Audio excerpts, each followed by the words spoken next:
Everybody, what is going on? It is Dunbar Snackbar with MLB 13 the show, and we've got 30 wins with 30 teams. This time we'll be playing as the Los Angeles Dodgers, the Doyers. We'll be wrapping up the NL West. We're going to start the AL Central in the next 30 wins with 30 teams. But before we get going, I want to remind everybody about the live stream that we're going to be doing on March 8th to benefit the American Foundation for Suicide Prevention. It's going to be on Twitch TV/Real Dunbar Snackbar. So I want to make sure that everybody knows about this. You get it in your calendars, whatever you need to do, because I'd like you guys to be there and to donate. And I'll talk with Tom. We'll see what type of goals and stuff we can kind of put together for it. But anyway, let's get to the game. We're going to be starting off here in the second inning. Clayton Kershaw is going to be pitching for me. And this is going to be a cool one, too, because just like with the Giants, I was really excited about all the history to be able to talk about. And I really feel bad that I don't get to talk about absolutely everything. But the Los Angeles Dodgers, you can actually trace their origins back to 1883 when they were in Brooklyn as the Brooklyn Atlantics. So not too many people know exactly what the Dodgers mean, but in 1911 they were the Brooklyn Trolley Dodgers, and then they went ahead and shortened it up. So that's where you get the Dodgers from. Pretty cool. I actually learned that for the first time when I was a kid, and I was watching Ken Burns' baseball documentary, which is a really good view. I mean, everybody should get a chance to be able to watch it. It is kind of long, and I'll admit at some points it can get a little bit dry, but honestly, you're going to learn a lot about baseball from that. But anyway, bottom of the second now, Hanley Ramirez at the plate, and he's going to go ahead and get the first hit of the game as this curveball rolls out into center field.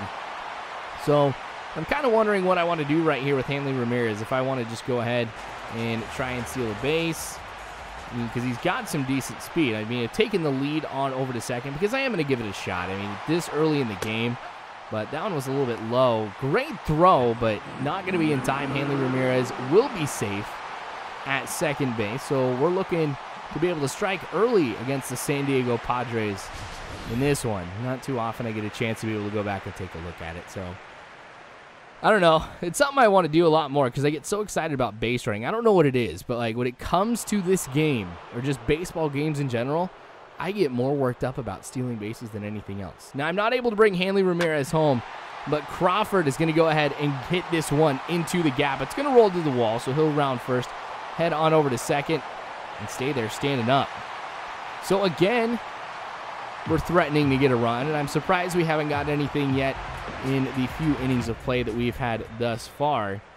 But Puig, man, awesome. Trying to go with a hit and run that it didn't work out as far as the hit portion goes, but at least we've got Crawford safe over there at third. So we're going to try and see what we can do with Puig again. I'm obviously not going to go with the hit and run right now, but that one, it's going to go right back to the pitcher. So Puig is out at first. The big thing is the run does come home, so we do have a one-run lead now by scoring the first run of the game. So it wasn't necessarily the best hit, but it got the job done. And I used to get really worried when I saw these animations, like, oh my gosh, is the pitcher really going to be out?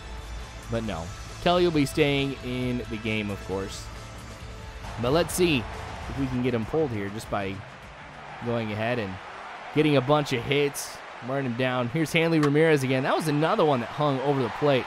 So I'm going to take advantage of every single pitch like that. When I see it starting to hang and I swing at it, I'm going to make him pay for it. So Hanley Ramirez with the double right now, too. Could go ahead and bring him home. We've got 2 outs right now. So with Matt Kemp coming up to the plate, I got to make sure I get a decent hit. That way we can bring Hanley home. So that one's going to roll up the middle.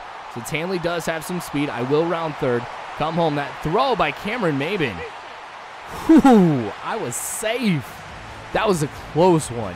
That was super close. I honestly thought he was out, especially the way that we saw the tag being applied, or how it would have been applied. That was really close. All right, so I'm really going to try and build things up here with a good 2-out rally. Now I've got Matt Kemp in scoring position. So we could get a few runs right here. Not able to do so. Yasmani Grandal coming up to the plate now. All right, so let's go back to the Dodgers here a little bit. So because they've been around for a long time, I mean, these guys have a lot of good things to be able to talk about. 6 World Series wins. The last time that they won the World Series was in 1988. The first World Series that they won was in 1955, the year my dad was born. I didn't know that. So 21 National League pennants.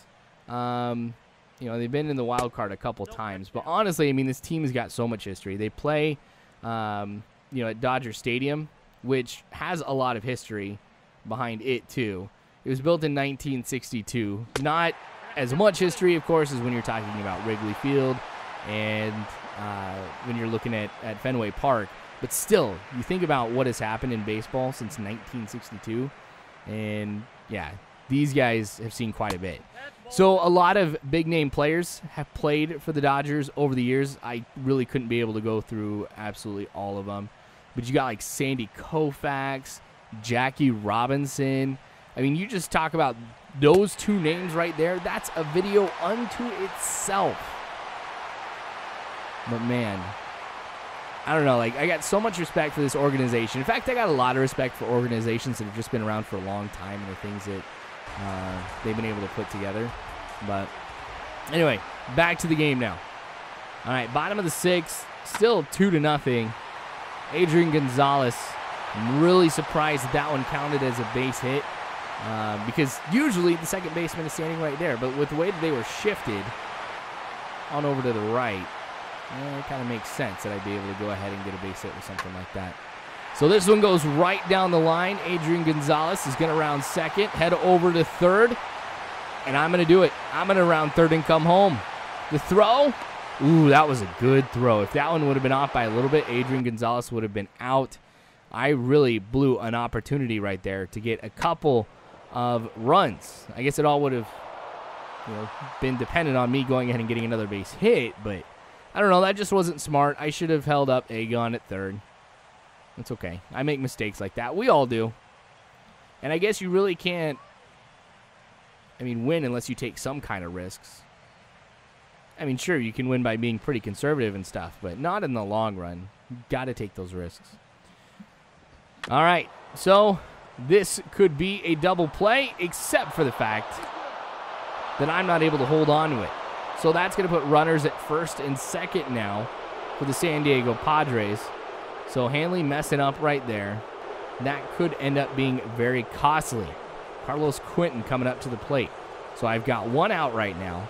Got to make sure that I throw the ball low. That way he may be able to go ahead and top it, force this one on the ground, get a double play, end the inning. Wouldn't be too bad if I go ahead and strike him out too. Get there. Nope, I should have dived.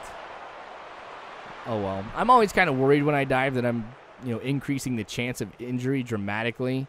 And so I'm like, I'm not going to risk it for a foul ball. But right there would have been the time where I really should have. All right, 2-1 count now. So I get 1-2 count. So I get an opportunity to throw some pretty nasty stuff to see if I can force the K. Doesn't swing at that 12-6 curve. Honestly, the Padres have done a great job at not swinging at stuff that is out of the strike zone. Watches that one for strike 3. That's going to go ahead and make it 2 outs. Padres, see what they can do here. On the very next pitch, well, that's going to be an easy out. All right, so we get out of the 7th inning, we get out of the top of the 7th, without allowing any runs. So Kershaw continues to hold strong here. He's only allowed a couple hits in this game thus far. So I really can't complain about his performance or anything like that. 7 innings, allowing no runs. All right. So A.J. Ellis getting a base hit into right field. This could get something going for me late in the game. And if I can get something going now, it's going to be even more... it's going to be tougher for the Padres to be able to mount anything to come back. Mark Ellis. Oh, I'm safe. I have not seen that before. Now, I was disappointed with Hanley Ramirez's error that he had, but that one would just absolutely frustrate me to tears if that had happened to me. Laying down the bunt with Kershaw, the only thing I could really do right now, since it was a double play opportunity for the Padres, and knowing that a pitcher doesn't have as good of hitting capabilities as everybody else, I didn't want to risk it. So that puts runners on second and third with 2 outs, and now it's going to be up to Carl Crawford to see if he can go ahead and bring them home. So this one rolls into center field. I will round third, come home. Cameron Maben's throw is going to be off again. It took a risk right there. So both AJ and Mark Ellis will come home right there to give us a 4-0 lead. So Carl Crawford really helping the team out right here late in the game. And I don't think we're done yet. Puig at the plate again, taking that step over towards second with Crawford. There I go. That's a good pitch to throw on. Again, a good throw. Just a little off to the side. That had been just right where it needed to be. I think Carl Crawford would have been out. Definitely would have been a lot closer, but... All right. So with Carl Crawford there at second base and Puig up at the plate, we've already seen a couple good things that have happened because of that. So 2-0 count. This one just right over the heart of the plate. Going deep. Puig's home run is going to go over the wall. So that's a 2-run blast. So we've got 4 runs right here late in the game. Now we've got a 6-0 lead. So I think with that home run, that really goes ahead and seals the deal for how this game is going to end up. But we still have some highlights left to take a look at. So Puig, honestly, what he did for the Dodgers last year is absolutely phenomenal. So I'm glad I got a chance to be able to feature him just a little bit in this video. And getting the first home run, maybe the only home run here of the game. Now, confidence destroyed. I mean, it's all the way as low as it can be. And Adrian Gonzalez watches that one for ball 1. Really off target on a lot of the pitches that he's been throwing. So I need to make sure I take advantage of it and only swing at stuff that I know is going to be in the strike zone. Like this one, Agon with the home run here too. There's really no chance being able to catch that one. So that's going to make it a 7-0 ball game. So it wasn't necessarily back-to-back when we're talking about pitches, but as far as at-bats go, it was back-to-back. So I expect a pitching change here pretty quick for the Dodgers. Or sorry, for the Padres here late in this game. I don't know, maybe I'll be going to the bullpen too. We'll just have to go ahead and wait and see. Will Venable getting a chance to come up to the plate. They really don't have too many more opportunities to go ahead and tie it up here in this game. We're looking at the top of the 8th, so they'll really only have 1 inning left to go. No outs, though, for them, so they could mount some type of offense right here. But, all right. So, 59 pitches. Yeah, it's been absolutely crazy, too, because in this game, more than anything else, the Padres really have been swinging at a lot of first pitches in the at-bat, which have gone for, like, ground balls and stuff. So they've been a lot more aggressive with swinging early on in the at-bat, but they do a very good job at not swinging at stuff outside of the strike zone. So that's kind of made it a little bit more difficult for Clayton Kershaw to get the amount of strikeouts I would want to get. Speaking of Ks, that slider working perfect right there to get the strikeout. All right, top of the 9th, 0-2 count here for the Padres. I still have Clayton Kershaw in this game. Now he goes ahead and he gives up a base hit early on. Was thinking about going to the bullpen in this one right now just to kind of make sure that we seal the deal on this game. But it is 7 runs. I think it would be cool for me to be able to get a complete game shutout. Count is full. This one on the ground. Easy. 5-4-3 double play. Okay. So I'm glad I was able to hold on right there. So Cabrera getting thrown out at first, and that's not an easy thing to do. I mean, Cabrera is ridiculously quick in this game. He's usually in the top 3 with total stolen bases. But this one will go to Hanley. Don't mess it up, man. All right. Easy out right there to end the game, so the Dodgers win this one. So we've been able to wrap up the American League West and the National League West. So we'll get to the AL Central next. In the next video you guys will be watching. It should be the Minnesota Twins if I remember right. But anyway, thanks for watching, you guys. I sure do appreciate it. More of this to come later on, so make sure you guys subscribe if you haven't already. You can follow me on Facebook, Twitter, all that great jazz. But you guys are phenomenal people. You really are. Thank you again for watching. And as always, I hope you guys have a good one.